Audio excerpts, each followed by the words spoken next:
এই ছোট দেখ তোর জন্য কি সুন্দর জুতা আনছি। কই দেখি তো। আরে ভাই তুমি এগুলা কি জুতা আনছো, আমার পছন্দ হয় না, যাও আমি এগুলা পরবো না।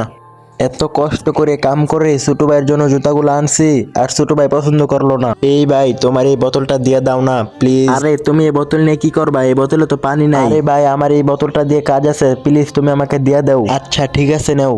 আরে এটা কি পাগল নাকি, বোতলে পানি নেই কিসের জন্য বোতলটা নিল। আরে এই তো আমি আরেকটা বোতল পেয়ে গেছি, এখন তো আমি সুন্দর করে জুতা বানিয়ে রাস্তায় হাঁটতে পারবো। আরে কি ভালো লাগতাছে।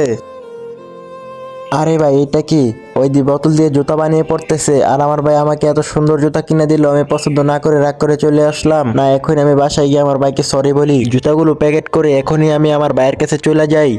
আরে ভাই আমি বুঝতে পারি নাই, সরি, তুমি তো আমাকে অনেক সুন্দর জুতা কিনে দিয়েছো আর এই জুতাগুলো আমার অনেক পছন্দ হয়েছে, থ্যাংক ইউ। তুই তো ভাই বুঝতে পারলি না তোরে আমি কত কষ্ট করে এই জুতাগুলো কিনে দিছি। আচ্ছা ভাই সমস্যা নাই, তুই এখন আমার বুকে আয়।